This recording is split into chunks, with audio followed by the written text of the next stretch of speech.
Hello again, everybody. Daniel here. I've got a video for you. I'm going to be showing off a bunch of autographed baseball cards. I'm going to be talking about the Chicago Cubs. I'm going to be talking about the Cubs C.U.B.S organization that existed in the mid 1980s. We'll talk about that a little bit. Back on December 2nd, Ryan Fagan on Twitter posted, as he does from time to time, a pack of junk wax baseball cards. And this particular pack was a 1989 score pack of cards. And included in that pack was this card, minus the autograph, but it's a 1988 highlight card about the first night game at Wrigley Field. And so it got people talking about that, and somebody remembered that I had completed this autograph project where I got an autographed card of every player from the Cubs that participated in that first night game at Wrigley Field. And so they tagged me and I got to show off the cards. Junk Wax Hero on Twitter, he reached out, had some questions, and said he would like to do a YouTube video. So I gave him the okay to do that and told him, yeah, I need to do a YouTube video, because at the time I completed this, I don't recall if I did one, but I completed this project about 4 or 5 years ago. So it's been a while regardless. Now, again, this all happened on December 2nd. So that same weekend, I was out of town with the family, and we're staying at a hotel. And I don't know about you all, but I get up way before everybody else. And so I'm up, and pretty much all I've got to do is be on my phone. So I pop in the AirPods and start watching some YouTube videos. And I come across a video by Henry S. I'm a longtime subscriber to Henry S. He's got anything and everything from cards to autographs to postcards to photos to Boy Scout memorabilia, a little bit of everything. And so this particular video was a purchase that he had made from, I think it's called Historic Images. And so he had bought some photos during their Black Friday sale. And he had just got them in the mail, and so he was showing them off. And I thought, wow, those are cool. He mentioned that somebody collected, the original photos that ended up being used as baseball cards. And I was like, ooh, that's it. All right. So as soon as I finished watching his video, I head over to that particular website and I start looking, and I wasn't able to find any photos that I felt like were used on baseball cards, but I found a bunch of cool photos. And again, this whole first night game at Wrigley Field was on my mind. So I did some searching there, and I found a couple of photos that are related. And so I went ahead and purchased them. So you're probably like, well, that's not Wrigley Field. What's going on? So let me give a little bit of a history lesson, okay? So Wrigley Field, as we know it, opened in 1914. It's the second oldest ballpark around today, behind Fenway Park in Boston.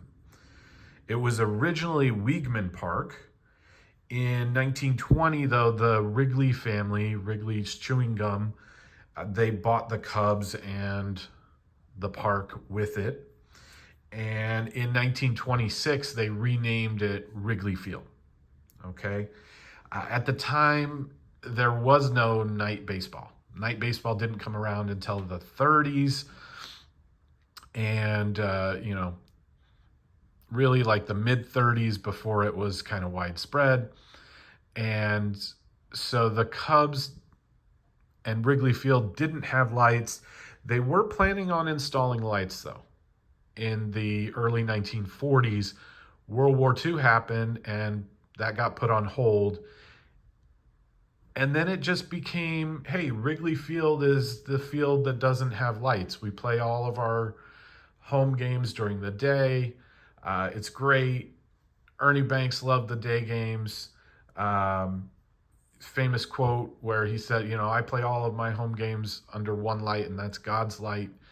And so you had this just tradition that built at Wrigley Field. Well,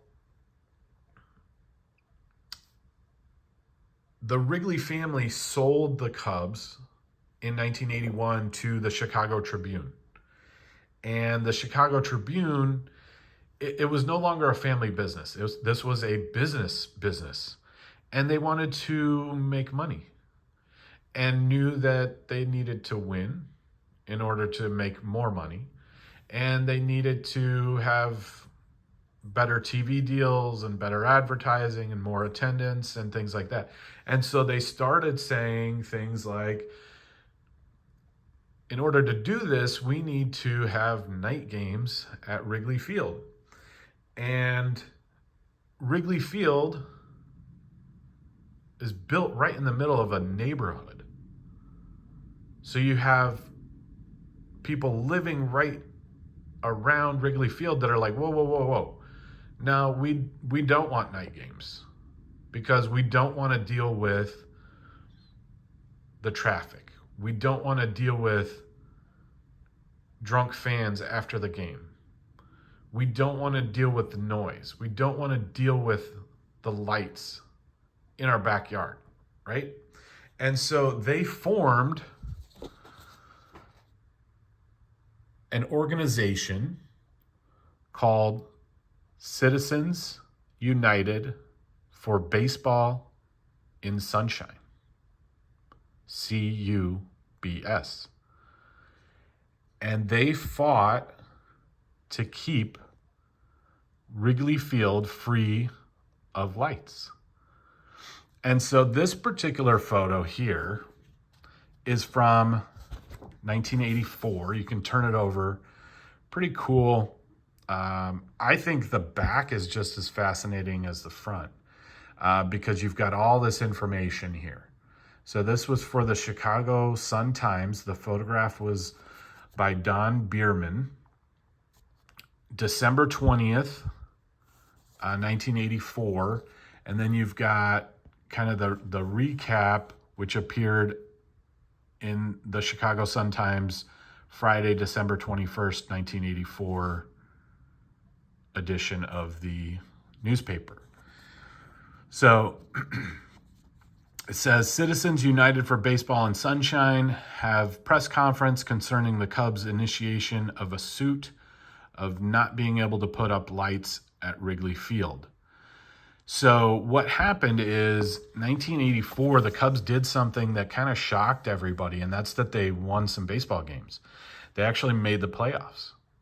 They ended up losing to the San Diego Padres in the National League Championship Series.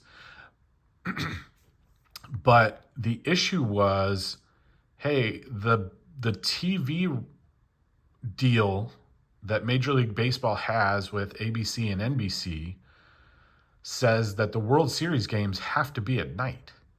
So what happens if the Cubs make the World Series? Well, the Cubs tried to get, they had been trying to get lights for a couple of years at this point, but they were being fought by the neighborhood.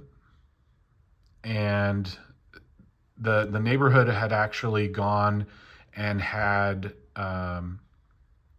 ordinances passed that prohibited night games from taking place at Wrigley Field. And so in December of 1984, Peter Ueberroth, who was the new Major League Baseball commissioner, he sends this letter that says, look, the Cubs, you need to have the ability to play night games at Wrigley Field. And so the Cubs, the Chicago Tribune that owns the Cubs, files a lawsuit against the state of Illinois and the city of Chicago to be able to put up lights and have night games. And so you've got this picture from a meeting or whatever. I don't know if it's a press conference or whatever, but this was kind of in response to that lawsuit that the Cubs filed. And the Cubs lost. They lost the lawsuit. Said, nope, not going to happen. Now,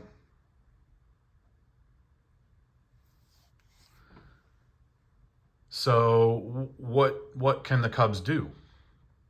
Well, the Cubs did what a lot of teams do when they don't like their ballpark or they don't like the city or wherever it's located, right?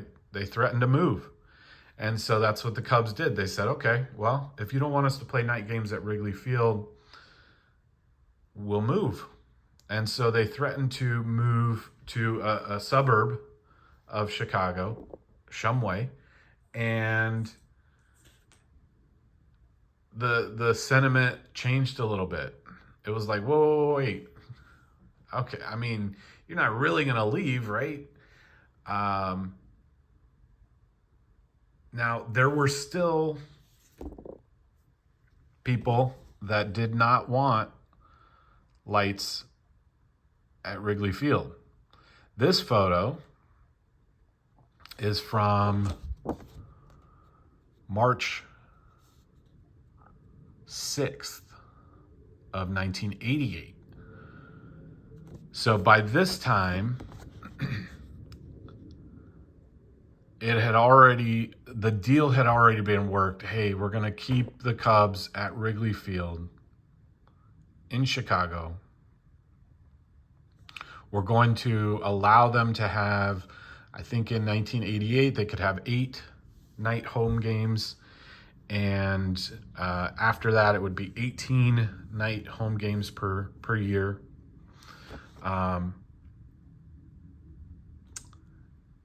But again, you can see that they were still kind of fighting it up until it happened.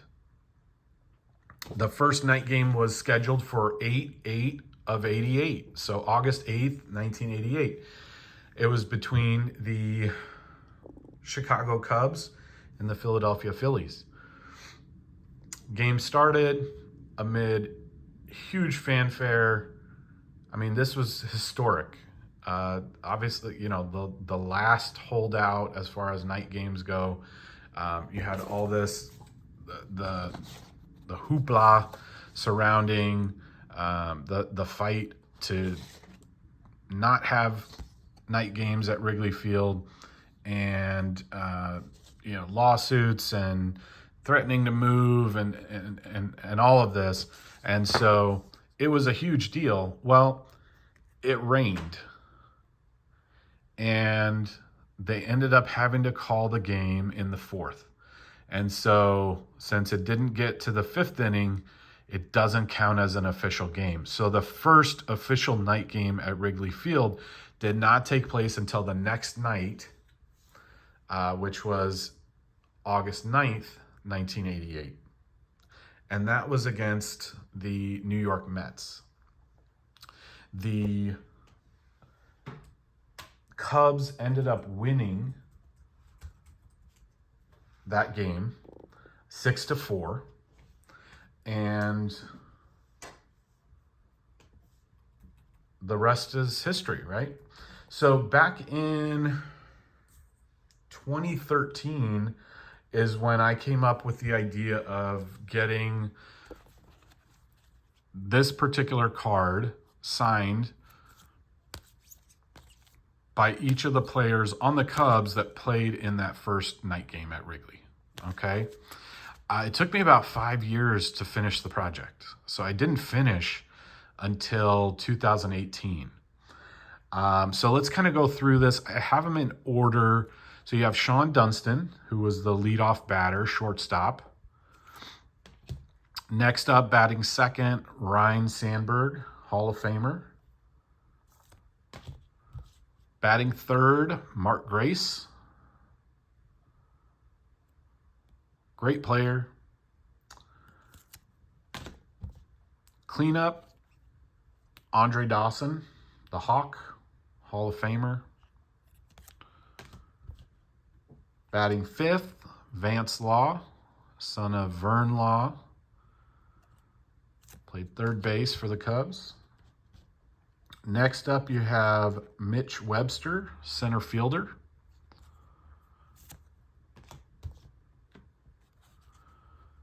Rafael Palmeiro was batting seventh, playing left field for the Cubs. Then you have batting eighth, Damon Berryhill, their catcher.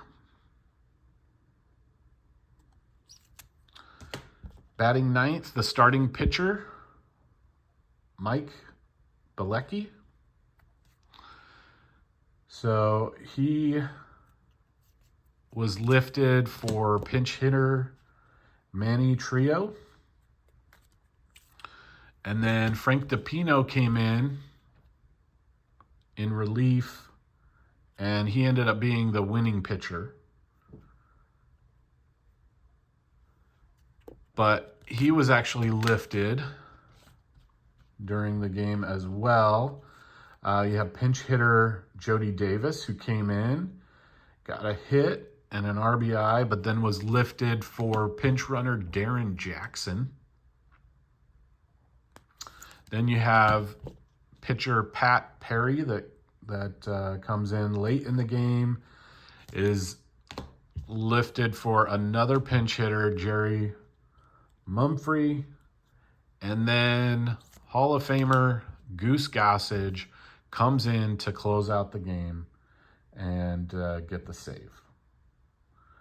All right, so there it is. There's the project, a little bit of a history lesson.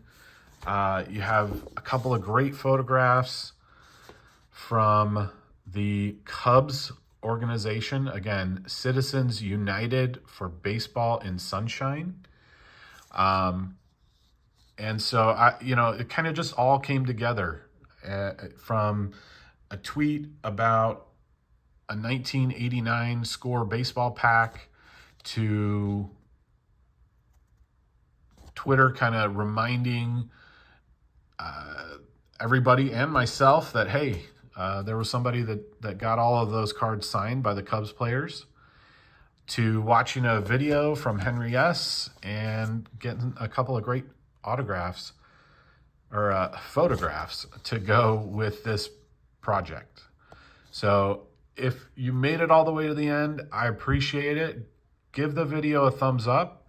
If you're not subscribed, subscribe, and have a great rest of your day. Bye.